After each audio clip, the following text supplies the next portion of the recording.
What's up YouTube, Webbers5 here, coming at you today with a deck profile on my Endymion deck post the ban list. Because naturally guys, as we all know on the current ban list, our boy Electrumite finally got the axe. But that's okay. As most of you might know, when I did my first deck profile, I said we don't need Electrumite to play, and it's true, we don't. And so I'm going to show you guys how I'm playing my build now without it. Before I get into the profile though, I just want to say a quick shout out to Modest Sam for requesting this. Thank you so much for taking interest, and without further ado, let's get into the profile. Okay guys, so starting the profile off, we got 3 of the big guy, 3 Endymion Mighty Master of Magic, because naturally he's our boss monster, one of our win cons. Great bold white going second, great negate going first. He's basically the whole package in a pendulum. Minimum explanation needed. The next, 1 servant. This is very upsetting that this got hit to 1, but frankly a lot of people kind of predicted this. We thought it might happen. And while it's not great that servant's at 1, she's still an absolutely amazing card, and I'm very happy with, and I'm still happy to put her in my deck.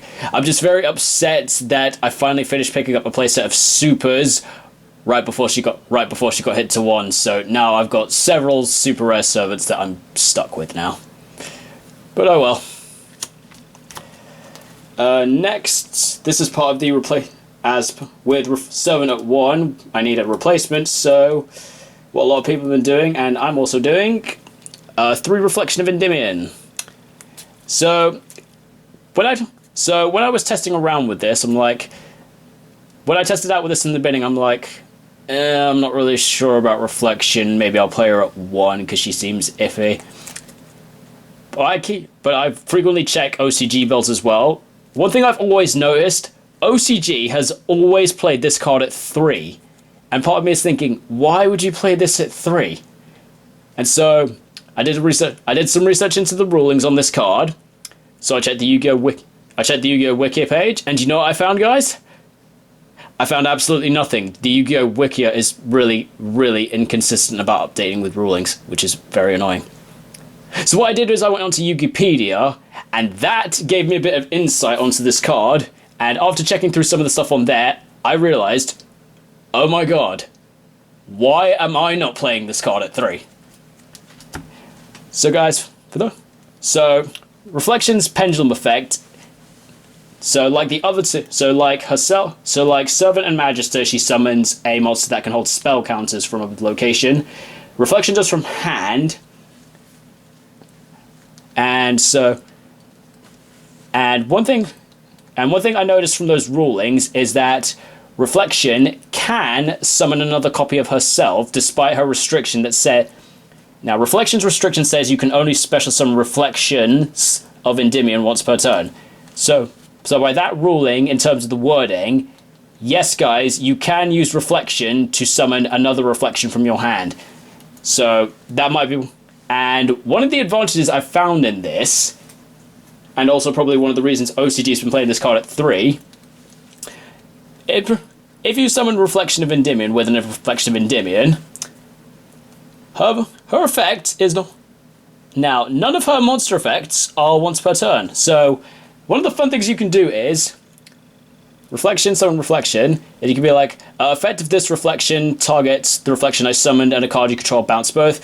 Chain Link 2, target my first Reflection and something else you control bounce both.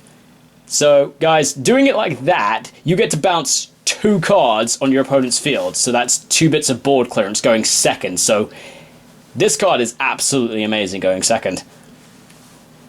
I mean, the only downside of using Reflection on Reflection is that you neg a few spell counters, but that's not such a big deal if you're going for board clearance, which is pretty nice. Also pretty useful against cards that that can stop destruction, like Orcus. Despite their hits on the ban list, they are still a bit of a thing, so gets around Dingirsu, which is pretty useful. So, yeah, Reflection 3 is actually really good. And guys, if you haven't tested it out, I'd highly suggest doing so. Next, going into finishing up the Endymion lineup, 3 Magister of Endymion, because Magister is really good as an Magister's scale effect makes him a really good extender, and his monster effect is also quite fun for doing reflection on your opponent's turn. Also, some people have found ways to, in combination with Topologic Bomber and Topologic Banner, to either board wipe the opponents of monsters or wipe out their back row. So that's a fun techie thing people have been doing with Magister. So he's really good. That's why I've decided to pump him up to 3. Okay, so that's it for the Endymion lineup. Next, going into the Mythical Beast package, playing 3 copies of Master Cerberus, the Searcher, and also a bit of a Beaster of the deck. So Cerberus is really good. During my most recent tournament, he was essentially my win condition when I went up against Thunder Dragons, because naturally Colossus and Titan have the ability to protect themselves from battle and card effect destruction, but Cerberus just says, I don't care about destruction, I'm just going to banish you instead and gain your attack. So this card is such a great out to Thunder. That card was such a great out to Thunder Dragons, and I was so happy I was playing it that day. It is kind of annoying that he's a level 8, so I can't Pendulum summon it, but OCG has just confirmed we're getting the Pendulum XZ spell card, which lets you do an XZ summon using cards in your Pendulum zone, and you can make one of those monsters' levels the same as another monster. So that gives you with Cerberus being a level 8, that gives you options to things like Hope Harbinger, Galaxy Ice Cypher, Dingisu as a thing. But yeah, that should be quite interesting to do. But yeah, definitely loving Cerberus at 3. Next, continuing in the Mythical Beasts package, playing 2 copies of Jackal King. Decided on 2 instead of going with 2 because I'm finding 2 is like the best ratio. One's not enough. You kind of want more in case you want to search one of Cerberus and you want one to summon with Servant, which is what we normally do if we don't want Endymion. But 3 I find is a bit cloggy and bricky, so didn't like it at 3. So, but 2 I've been finding is the best number, so playing it 2. But naturally, guys, build your decks to your own accords. If anyone wants to up these, if you guys want to up that to 3, cut it to 1, whatever, play at your own choice. I'd be very interested in hearing what your guys' ratios are like and how you find them. So that'd be great as well. Next in the Mythical Beasts, playing one of the baby Jackal, just as a use of the normal summon. Lets me put Jackal King out from deck, which is another way to drop Jackal King from deck, or Cerberus if I'm in that position. And his scale effect's not so bad if I'm just going for spell count. If I'm in the position that my scales are open and I'm just going for spell counter of usage, I can just go use the effect of Mythical Institution, remove 1 spell counter, add this to hand, scale it, pop itself, put a counter on the field, and then Mythical Institution gets 2 spell counters instantly. So that's really useful. And then last Mythical Beast I'm playing, probably one of the best ones and one of my favorites. One Mythical Beast Garuda. So as a scale, he's an Archfiend eccentric of back row popping, and as a monster, Garuda says if your opponent summons a monster or monsters, you can remove 3 spell counters from your field, special summon it, and return that monsters to the hand. So it's really great disruption. I've won so many games just because I timed my Garuda really well. Sometimes I find the best way in terms of current format, I found Garuda is best timed, checking to see if my opponent's got a monster that can only be summoned once per turn, a specific one. So I'm like, wait for the summon, now, drop Garuda, bounce, what else you got? Not much. Garuda is so good, I'm absolutely loving this. That's it for the Mythical Beasts, and then other Pendulums I'm playing. 3 magical Abductor. I'm finding without Servant at 3. Abductor's another way to just help get into Pendulums and search for a little bit. It's also part of my strategy to try and hit into my Garuda as quickly as I can, because I just like having access to Garuda at the end of my by my end phase, so I've got it on my opponent's turn. And Abductor's monster effect's pretty useful as well if I ever feel like I will. Because currently, guys, I'm starting Droll and Lockbird, so Abductor's monster effect can search Droll and Lockbird, which is pretty nice. It can also search Effect Veiler, which I'm not currently playing, but currently, since naturally we just had a ban list, the format's kind of a bit in an unknown state right now, so I'm probably going to tweak around my side deck a bit to figure it out based on the format. But so far, Abductor is really nice. I'm liking it. And then last Pendulum I'm playing, this is just a one-off that I'm testing around with. I'm playing 1 copy of Perform Past Celestial Magician. So its scale effect, for me, its scale effect doesn't come up at all because I'm not playing any, because my extra deck is completely compromised of links at the moment, so its Pendulum effect doesn't come out too frequently. But this card has such good application if you're playing the Pendulum Magician variant, because its scale effect is, if a Fusion Synchro or Xyz you control that was summoned from the extra deck is destroyed by battle or an opponent's card effect, you can bring it back and then Celestial Magician gets destroyed. And since it's worded similarly to the other cosplay magicians, it means if you go Pendulum Call, scale it, it means you can use its effect, bring that monster back, and then it doesn't die. However, unlike the other ones, it's a named once per turn Pendulum effect, which is fair. But the primary reason that I'm playing it is because of its monster effect, which is, so for those who don't know, during the turn, if it's normal or special summoned, you get to apply effects depending on the different types of monsters you control, except for itself. So if there's a fusion monster on your field, it can attack directly, which even in most variants probably wouldn't come up too much, because essentially the only fusion we would play is Vortex, so it doesn't come up too frequently. That wouldn't come up too frequently. The Synchro one's quite good, which is your opponent cannot activate monster effects. So if you're playing the Magician variant, turn 2, if you've set up a Synchro negate, you can just go Pendulum summon Celestial Magician effect. You can no longer use monster effects, and that's basically going to give you the game from there. The Xyz, if you've got an Xyz, its attack becomes double its original attack, so pumps it up to a 3k, which isn't terrible, but frankly that's probably the effect that you're not going to get off most often, because we rarely make Xyz. But the Xyz effect can work in really good tandem with the fusion effect of letting it attack directly, so you can hit directly with a 3k, which isn't so bad. And then the fourth effect of Pendulum, during the end phase, add a Pendulum monster from your deck to your hand, which is the reason I'm playing it, because it's just another way at the end phase I could get Garuda to my hand.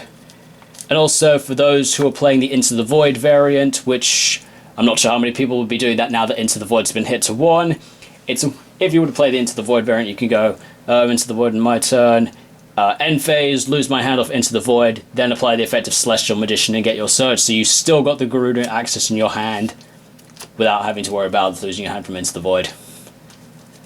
But again, Into the Void's now 1, so I think a lot of people have cut that out, but for those that haven't, it's a nice option there.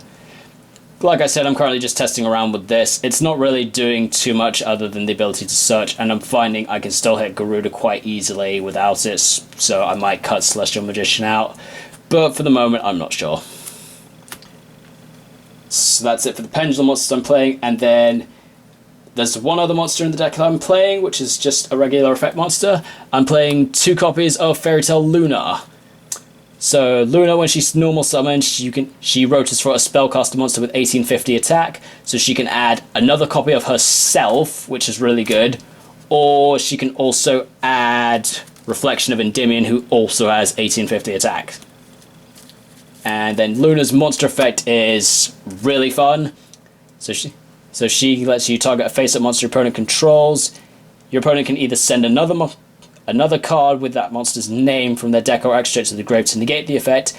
But if they don't, you return both Luna and that monster to the player's hands. So frankly, guys, in this deck you don't really use your normal summon too much, so that's why I put in Luna. Luna's a really good use of the normal summon, and if my opponent's got a problematic monster on board, I can be like, if it's a monster that they play multiple of, I could be like, okay, Luna effect, target your thing, maybe see if I can get them to waste a resource, or if they don't want to, it's just another way to clear their monster. And since Luna's a level 4, she's within Pendulum summoning range, so it's really good. Frankly, I find the best thing to do with Luna is using her effect against a monster you know is limited, or you know for a fact that your opponent's only going to be playing one of it. So yeah, that's really fun about her. Okay, guys, so that's it for the monsters I'm playing. Moving into the spells, I'm now in the position that I can categorize my spells into 3 categories. So I've got my search spells, field spells, and draw spells. So going into my search spells, starting with the best search spell, 3 spell power mastery. So this is your rotor of the deck for your Endymion cards. And then you also get to put spell counters on your field equal to the number of spell power mastery and spell power grasp that you control in your grave. So on activation, you can get it's two spell counters for 1 card, and then naturally spell counters that you would get normally, which is really good. Because as most people know, Servant plus this is basically an instant summon, because you just go Servant, activate mastery, search your other scale, put 1 on Servant, gains 1 normally, activate your other scale, you got 3 on the Servant, you're good to go. And then the other search spell I'm playing, 3 Mythical Institution. So this is a generic search spell, but it's also a Mythical Beast card. So Institution gets 2 spell counters every time a Mythical Beast Pendulum card is destroyed by battle or a card effect. That includes their Pendulum effects. So you go Institution, activate a Mythical Beast in scale, effect of the Mythical Beast, pop itself, do its thing. Then you put 2 spell counters on this. And then Institution lets you use any number of spell counters from your field to search any monster that can hold a spell counter from your deck to your hand. And the effect is pun, and the effect is card, not per name. So if you've got multiple of these on board, you can go effect of this one to search this card, effect of my second one to search this card, and so on.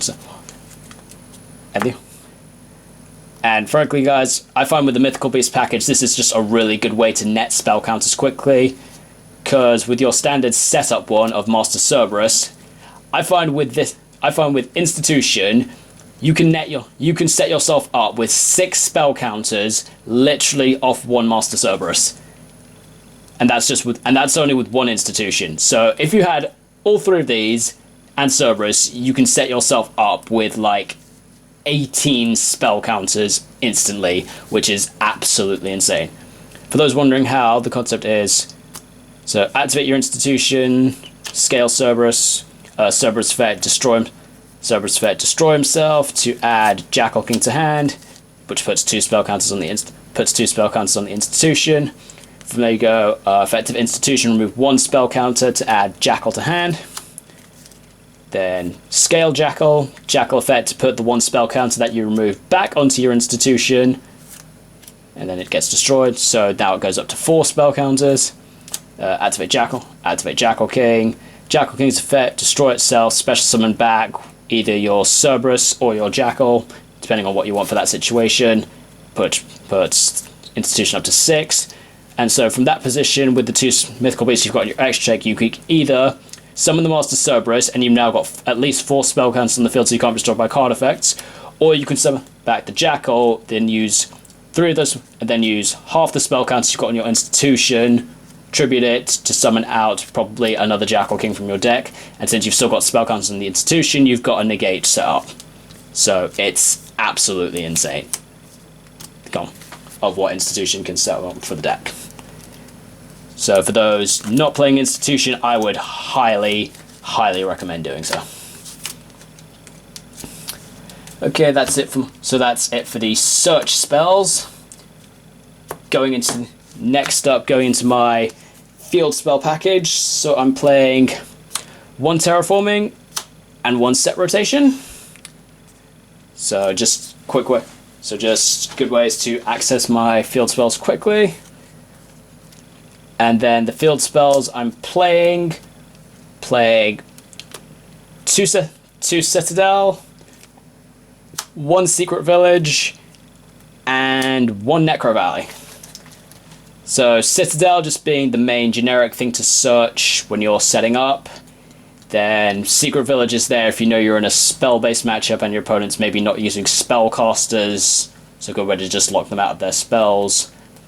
And then Necro Valley for grave-based matchups. So I know Orcus got a big hit on the ban list that they don't have Heart Horror, so they can't really do that combo as easily now, and also naturally Thunder Dragons, they don't have Colossus, so they're not really going to be doing as much, but I find, as well as not just those 2 matchups, Necro Valley can come in quite handy in a few other matchups. I found against my friend Dark Magician 84, Necro Valley is actually very, very effective against the Dark Magician deck, so that's pretty useful. And for the moment, my side deck, and naturally, if I know I'm in a position that I'm not going to need Necro Valley, it makes for an easy side card. And if anyone's wondering in terms of the brick factor with my field spell package, I currently actually haven't really bricked with it yet, so that's really good. So I'm quite enjoying. So currently I'm liking it quite a bit. I might change this around a bit naturally based on my locals and what the meta shapes out to be. Currently I'm thinking about putting another Secret Village into my side deck, but naturally I'll just see as it goes with the format plays out. I probably might put the Secret Village into my side deck because with the potential rise of Magister, I do not want my opponent to have their island on field.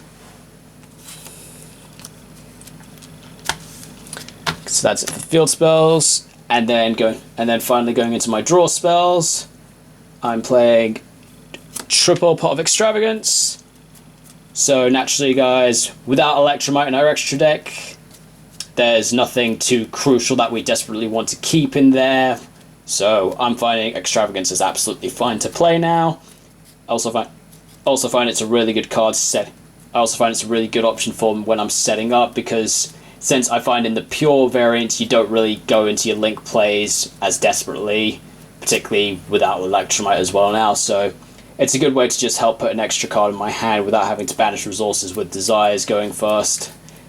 So yeah, I find Extravagance is a great way as a draw card for turn 1 if I'm trying to set up. And furthermore, I'm also playing 2 Pot of Desires. Now I know what some of you might be thinking, but Webbers, doesn't playing both kind of contradict each other? Well, on one hand, you're correct.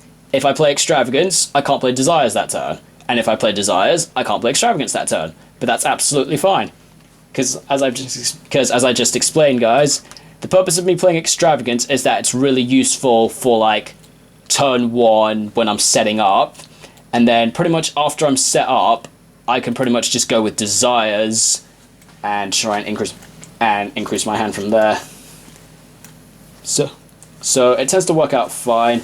And frankly, if I draw one off the other, it's not so bad, because since I already know I'm not going to be able to use it, at least I've got a good draw option on my next turn, which is pretty useful. The only issue I've ever really had with this is drawing either Desires off the Desires or Extravagance off Extravagance, because then it's really not great. But I haven't had that happen I haven't really had that happen. So I'm quite liking it. If you guys don't like the Extravagance idea, you can just naturally play 3 Desires and then some of the other draw cards. But frankly, I feel the deck's now in the position that Extravagance is quite viable. Okay, so that's it for the main deck. going into the extra deck. So mine's actually quite a basic extra deck at the moment, because naturally I'm playing an since I'm playing an extravagance build, my extra deck essentially just lots of duplicates. My extra deck is actually only 5 different monsters, 3 of which I'm playing at 3, and then... Oh wait, is it 5? Oh no, my extra deck is 6 different monsters, sorry. So I've got 3 monsters at 3 and 3 monsters at 2. And they are as follows. So my first 3 of is 3 IP Masquerena. I'm finding she's basically like probably one of the better Link 2 substitutes without Electrumite, and because just her ability to link on the opponent's turn gives me the potential option to either disrupt my opponent or set up some kind of disruption on my opponent's turn. Oh wait, I pretty much just said that. Sorry guys. But yeah, Masquerena, she's really great. Next, Double Unicorn. Probably one of the most standard thing that players do with Masquerena. Do Masquerena, go into the Link 3 Unicorn on their opponent's turn and just spin something away. So that's a decent option, so it's pretty good, so no, just playing with that for the moment. Next, some people at my locals have said that this decision seems a bit greedy, but I figured why not.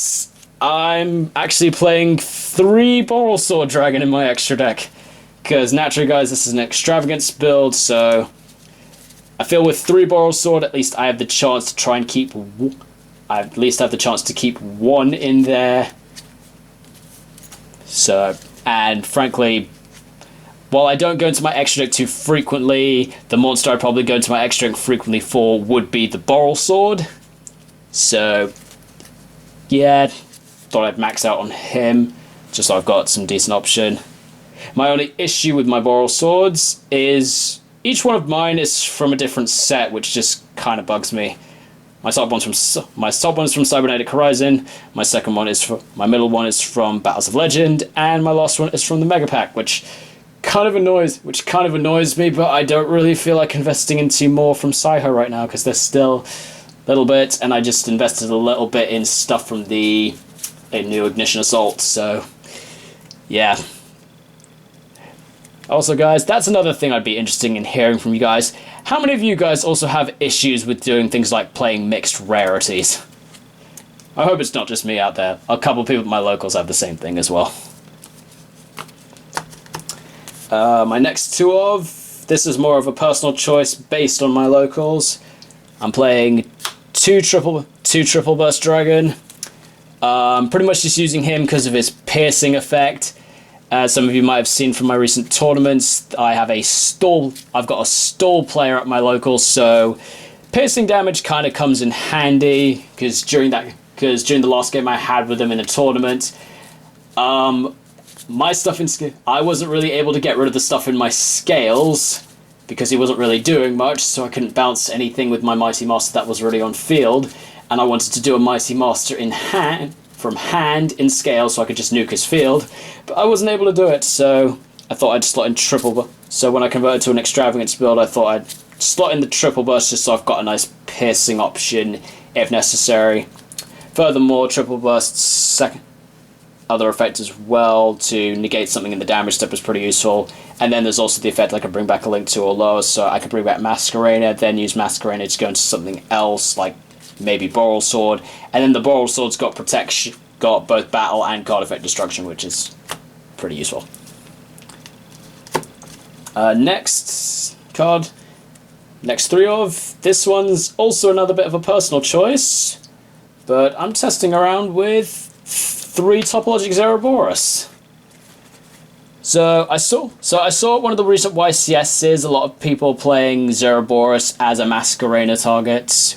I think this was like for the Orcust matchup. So they make Cerberus and just banish the opponent's board. So yeah, playing this because I know some people choose to make Trisbana, which is good against back row, or then there's also Bomber, which is good against monsters. I thought I'd just meet in the middle and just pick Zerobor. I thought I'd just meet in the middle and pick Cerberus, which naturally hits everything. It's kind of annoying if it banishes my field, but it's not so. But it's not completely terrible. That's not the worst thing. And frankly, guys, because of the draw spells I'm playing, if I resolve one Extravagance and one Desires, that's at least 16 banished cards I've got before I make the Cerberus. Naturally, under the assumption I didn't banish all three of the Cerberus with the Extravagance. But so, with 16 banished cards, I've instantly got a 6,200 point monster.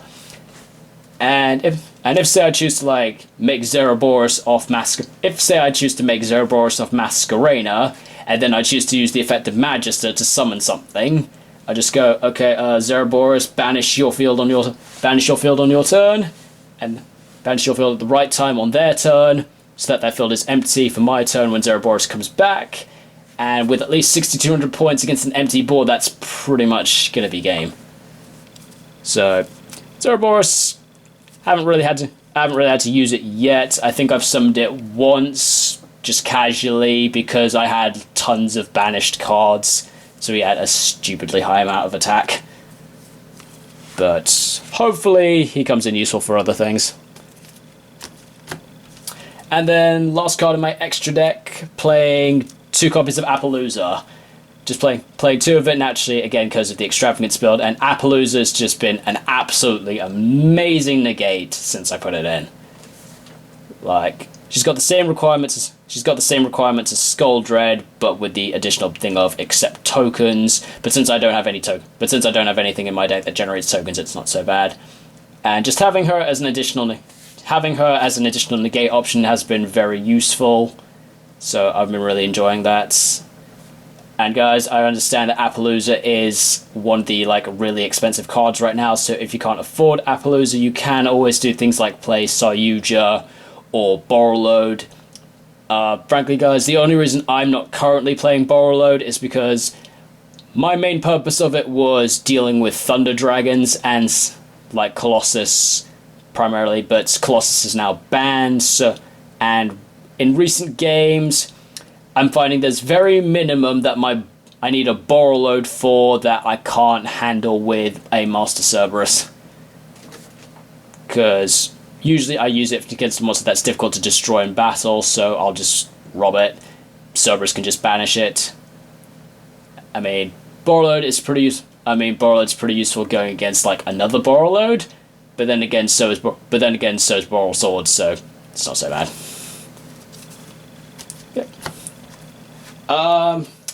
For those wondering about my side deck, I actually need to tweak this a bit, because with the new format and also the new cards that just came out in Ignition Assault, I've got a few tweaks to make, but this is how it's looking for the moment. I'm probably going to do a bit of tweaking to this, but for the moment I've got 3 DD Crow, 3 Troll and Lockbird, 3 Dark Ruler No More, 3 System Down, and 3 Cosmic Cyclone.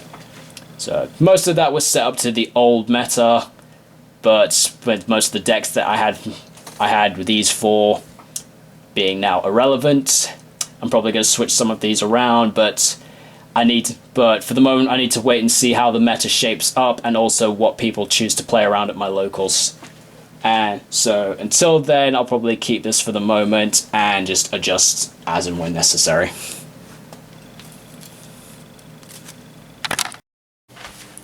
Okay guys, so that's been the profile. Hope you all enjoyed it. Leave a comment down in the description below what you thought about it.